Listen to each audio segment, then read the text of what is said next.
YouTube, what is up, y'all? I know it's been a little while. It's been about a month or so since I posted. Um, Brand new video for you guys, brand new case study, brand new lens, and look at this, brand new standing desk.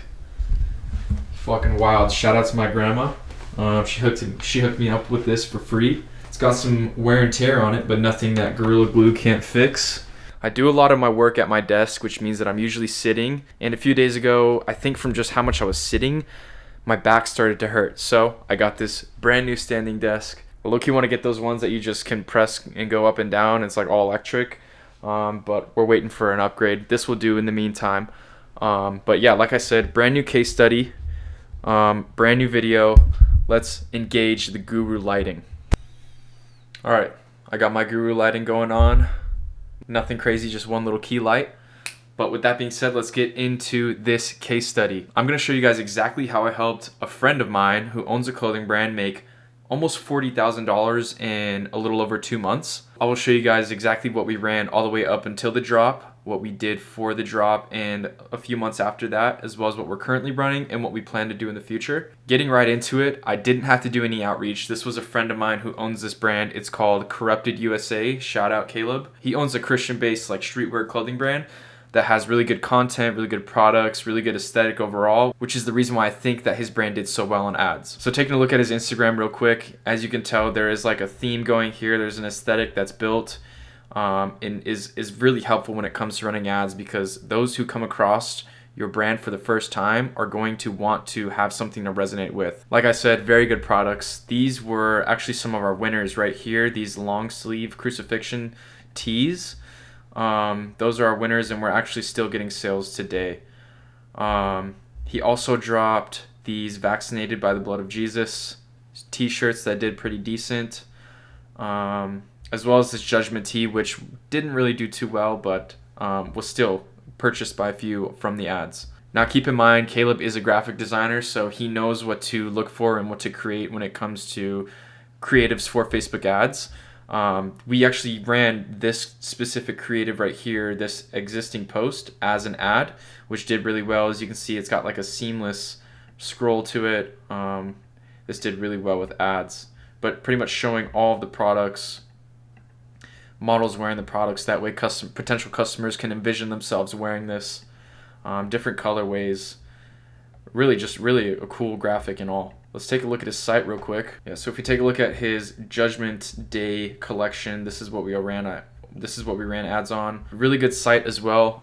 Very high converting. I believe throughout the entire time of running ads, it had like a 1 or 1.25% conversion rate, which is pretty good. As you can tell, there's not that much friction when it comes to being able to add to the cart and purchase. Like, a lot of people like to load a bunch of information right here before you can add to cart, with like just product details and like what's included when you purchase, general product details. And I think that's what leaves a lot of money on the table, is having more friction when it comes to the consumer just adding to the cart and being able to purchase right away. Like I said, I love that he has the add to cart right away. And then down below you can see all the information, the sizing chart, whatnot, and very good website. Caleb has a very good understanding of how to run his brand and how to put all the right pieces together. Okay, so hopping into Ads Manager here, taking it all the way back to June 1st. This is when we first started running our ads. We ran some traffic campaigns just to build up some hype, get some people excited for when the drop is to go live, as well as to get more people familiar with the brand that might have not been familiar. So we started off with some cold sign-up email campaigns.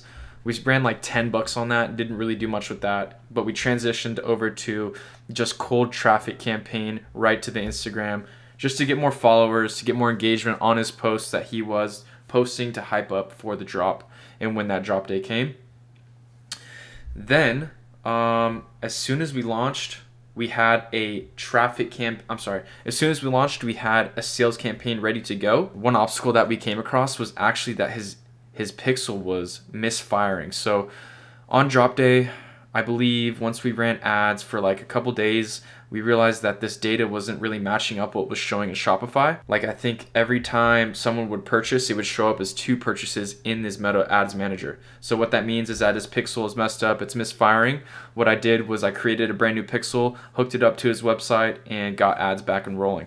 So that that campaign right there is kind of skewed. What we did is we copied and pasted it to this campaign right here, which is a pretty good cold conversion campaign right there. We did 322 in spend for 4x rise to get back almost 13 grand.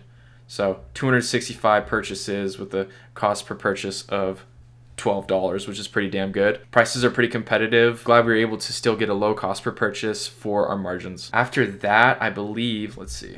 So some of these creatives weren't as good. And this is another thing to say as well, is a lot of people come to me wondering, oh, my ads aren't doing good, my campaign is struggling. And then I take a look into their ads manager and they only have like 3 creatives going. That is your problem right there. You need to be testing as many creatives as possible. As you can see, we tested 6 creatives and didn't find those to be winners until we came across these 4 right here. As you can tell, this product role was actually carrying with almost 12,500 purchases from this one creative, but we also had other winners as well. This second campaign right here was actually the campaign that we used to split test other creatives. So while this one was pumping down below, we actually created a separate campaign to test other creatives. That way we didn't mess up the flow with this one that was down below. After that, we got into some interest targeting. We tested 3 interests per ad set. We saw that it was doing pretty decent for a little while, started to struggle, so I had to cut it off. Our overall ROAS for that campaign was only 2.5, which is kind of mid, but it's fine because we had to test it out to find a winning ad set, a winning interest to throw into our scaling campaign. This right here is our scaling campaign. It didn't have that much longevity to it. It had 3K in spend for 11.5 back. In this one, we had our winning interest as well as our cold conversion. We were really just adjusting spend every 3 days or so by 20% up and down. As you can see here, we still have our retargeting campaign pumping. The only reason why we have this retargeting campaign on is because we are waiting for a creative refresh here in a couple days. We're going to leave this retargeting on to capture some more purchases that we might have not the first time around. And that is our game plan right now for the next few days. Since Caleb's a graphic designer, he's able to whip up creatives on his own. So he's going to get me a brand new batch of creatives.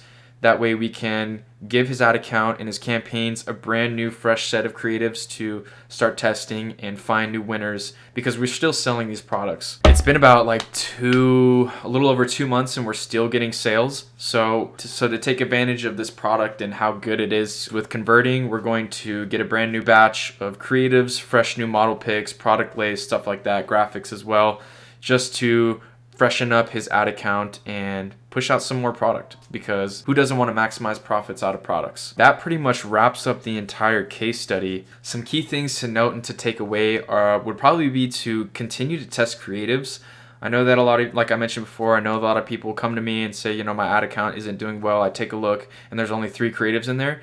I usually go through about I've had clients where I've gone through 20 different creatives until we found a winner, and that's just what it takes. So continue to test in your accounts, continue to ask your clients for new creatives. You have to have clients who are also willing to capture more content of their products. If your client isn't willing to make more reels, get more product photos, model photos, then I hate to say it, that ad account and those campaigns probably aren't going to do as well. If you're interested in looking to bring your e-commerce brand to that next level with paid ads like Facebook, hit me up on Instagram at Mason Ashby. As well as if you're trying to learn how to do what I do as far as media buying, getting clients, maintaining ad accounts, hit me up on Instagram as well at Mason Ashby. I have a free Telegram that I answer questions in.